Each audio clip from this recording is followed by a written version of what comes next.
ಎಲ್ಲರಿಗೆ ಗೊತ್ತಿರೋ ಹಾಗೆ ಇವತ್ತು 10 ತಿಂಗಳಿಂದ ರೈತರ ಹೋರಾಟ ಡೆಲ್ಲಿನಲ್ಲಿ ಕಂಟಿನ್ಯೂಸ್ ಆಗಿ ನಡೀತಾ ಇದೆ. ಆಗಲೂ ಕೂಡ ರೈತರ ಮೇಲೆ ಒಂದಾದ್ಮೇಲೆ ಒಂದು ಅಟ್ಯಾಕ್ ಆಗಿದೆ. ಇವಾಗಲೂ ಕೂಡ ಕಳೆದ ಕೆಲವು ದಿನಗಳ ಹಿಂದೆ ಉತ್ತರ ಪ್ರದೇಶದಲ್ಲಿ ಲಖೀಂಪುರದಲ್ಲಿ ಏನೋ ರೈತರು ಶಾಂತಿಯುತವಾಗಿ ಪ್ರತಿಭಟನೆ ಮಾಡ್ತಾರೆ. ಈ ವಿಡಿಯೋಗಳು ಬಂದಿರೋದು ಹಿಂದೆಯಿಂದ ಬಂದು ಹೊಡೆದು ಅವ್ರ ಮೇಲೆ ಅಟ್ಯಾಕ್ ಮಾಡಿರೋವಂಥದ್ದು. It is most undemocratic sir. ಯಾವುದೇ ಸರ್ಕಾರ ಆಗಲಿ ಈ ಥರ ಬಂದಾಗ ಪ್ರತಿಭಟನೆ ಬಂದಾಗ ಕೂತು ಮಾತಾಡಬೇಕು. ಬಟ್ ಆ ಮಾತಾಡಿರೋ ರೀತಿ ನೀತಿನೂ ಕೂಡ ಸರಿಯಾಗಿಲ್ಲ. ಪ್ರತಿಯೊಂದು ಹಂತದಲ್ಲೂ ಕೂಡ ಪ್ರತಿಭಟನೆ ತಡೆಯೋಕ್ಕೆ ಪ್ರಯತ್ನ ಮಾಡಿದ್ದಾರೆ. ಇದು ಕ್ಲಿಯರ್ ಕಟ್ಟಾಗಿ ಏನು ಸಂದೇಶ ಕೊಡ್ತಾ ಇದೆ ಅಂದರೆ, ಯಾವುದೇ ಪ್ರತಿರೋಧದ ಧ್ವನಿ ಬಂದರೂ ಕೂಡ ಅದನ್ನು ಅಡಗಿಸೋ ನಿಟ್ಟಿನಲ್ಲಿ ಇವತ್ತು ಸರ್ಕಾರ ಏನು ಕ್ರಮಗಳನ್ನ ಕೈಗೊಳ್ತಾ ಇದೆ, ಏನು ಅಟ್ಯಾಕ್ಸ್ ಮಾಡ್ತಾ ಇದೆ ರೈತರ ಮೇಲೆ, ಇದಕ್ಕೆ ನಮ್ಮ ತೀವ್ರವಾದ जो किसानों के ऊपर जो जुल्म किया गया है, उसमें ये नहीं मानती मैं कि उसमें कौन हिंदू या मुसलमान का ये तो मुद्दा लेके खड़े हो जाते, लेकिन वो भी किसी का बेटा है, किसी का भाई है, किसी के पति है, शौहर है. अब हमारे हस्बैंड ही, अब मैं आई हूँ प्रोटेस्ट में, अब मुझे कुछ हो गया तो अब मैं खाली इनके लिए ऐसा जी. आप किस तरह का इंसाफ मांग रहे हैं? मैं ये चाहती हूँ जो जिनको कुचला गया है उनको इंसाफ मिले, और मैं आज इसीलिए यहाँ पे खड़ी हूँ. हम देख रहे हैं कि पिछले 1.5 साल से जब से बिलाल बाग शुरू हुआ था, हमेशा आप अपनी अहलिया की मदद करते आए हैं. वो हमेशा अपने छोटे 6 महीने के बच्चे को लेकर आकर प्रोटेस्ट करते थे. अभी भी हम देख रहे हैं कि इनके साथ आके आप कैंडल मार्च में खड़े. क्या कहें इसके बारे में? के बाद अपनी इंसाफ के लिए हम आगे बढ़ने से ही ना कुछ होगा. जी जी, आगे बढ़ने से ही कुछ होगा. पिछले 1 साल से दिल्ली में जो किसानों का जो स्ट्राइक चल रहा है, आप देख सकते हैं पूरे देश में जो आंकड़ा चल रहा है. कर्नाटक में हमारे साथ कर्नाटक राज्य रೈತ ಸಂಘ के प्रेसिडेंट कोडियल्ली चंद्रशेखर है. आइए इनसे बात करते हैं. सर, ಕಳೆದ 1 ವರ್ಷದಿಂದ ನವೆಂಬರಿಂದ ಅಕ್ಟೋಬರ್ 1 ವರ್ಷ ಆಯಿತು, ಈ ಸರ್ಕಾರ, ಕೇಂದ್ರ ಸರ್ಕಾರ ನಿಮ್ಮ ಮಾತಿಗೆ ಕಿವಿಗೊಡ್ತಿಲ್ಲ. ಇದ್ರ ಬಗ್ಗೆ ತಾವೇನು ಹೇಳ್ತೀರಾ? ಸರ್ಕಾರ ಕಂಪನಿಗಳ ಸರ್ಕಾರವಾಗಿ ಮಾರ್ಪಾಡು ಮಾಡಲಿಕ್ಕೆ ನರೇಂದ್ರ ಮೋದಿಯವರು ತೀರ್ಮಾನವನ್ನು ತಗೊಂಡಿದ್ದಾರೆ.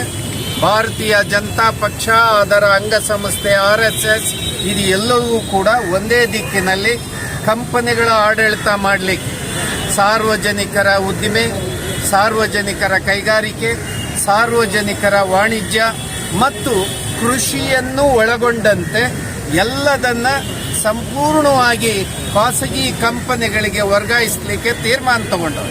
ಅದರ ಪ್ರಕ್ರಿಯೆ ಈಗಾಗಲೇ ಪ್ರಾರಂಭ ಆಗಿದೆ.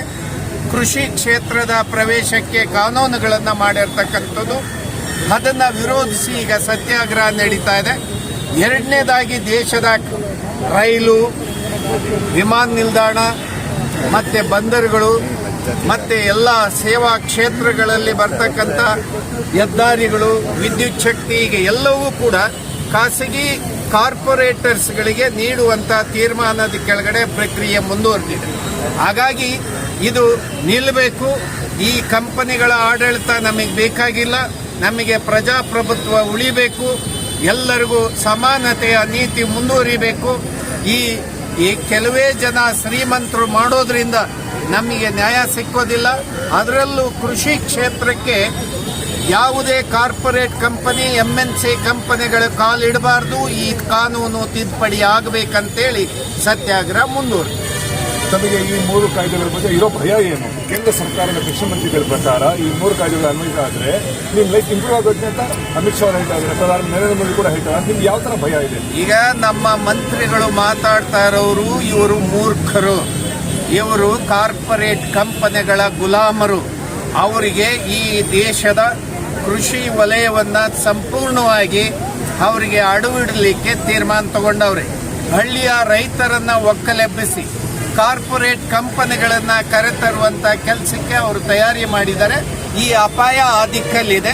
ಯಾವುದೇ ಕಾರಣಕ್ಕೆ ನಾವು ಹಳ್ಳಿಗಳನ್ನು ಖಾಲಿ ಮಾಡೋದಿಲ್ಲ, ನಮ್ಮ ಒಕ್ಕಲ್ತನವನ್ನು ಬಿಟ್ಕೊಡೋದಿಲ್ಲ, ನಮ್ಮ ಹೈನುಗಾರಿಕೆಯನ್ನು ಬಿಟ್ಕೊಡೋದಿಲ್ಲ. ಹಾಗಾಗಿ ನಮ್ಮ ಜೀವಿತ ಅವಧಿಯಲ್ಲಿ ಒಂದು ರಕ್ತದ ಹನಿ ಇರೋವರೆಗೆ ನಾವು ಹೋರಾಟ ಮಾಡಿ ಈ ರೈತರ ಬದುಕನ್ನು ನಾವು ರಕ್ಷಣೆ ಮಾಡ್ತೇವೆ. ಹಿಂದೆ ತಾವು ಭಾರತ್ ಬಂದ್ ಕೂಡ ಆಚರಿಸಿದ್ರಿ. ಕೇಂದ್ರ ಸಚಿವರ ಪ್ರಕಾರ ಅವರು ಮಾತುಕತೆ ಕರೆದ್ರು ಕೂಡ ತಾವು ಹೋಗ್ತಾ ಇಲ್ಲ, ಹಠಮಾರ್ಗದಿಂದ ಇವರು ನಡ್ಕೊಳ್ತಾ ಇದ್ದಾರೆ. ಕೆಲವರು ಮಾತ್ರ ಪಂಜಾಬ್ ಸೀಮಿತ ಅಂತ ಹೇಳ್ತಾ ಇದ್ದಾರೆ.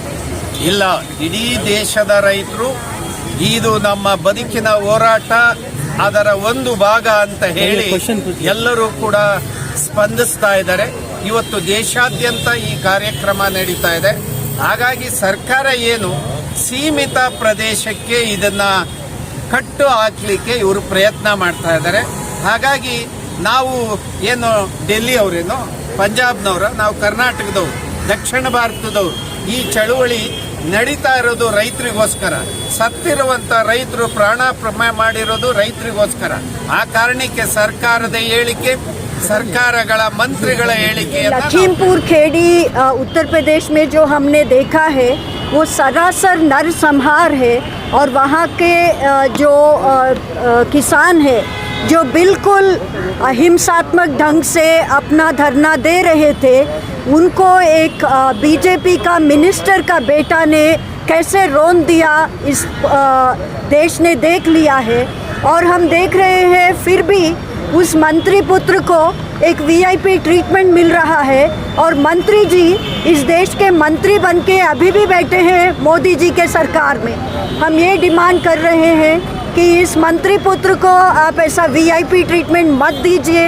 इस देश में हर कोई मर्डर एक्यूज को जो ट्रीटमेंट मिलता है उसी ढंग से इनको भी ट्रीट करना चाहिए।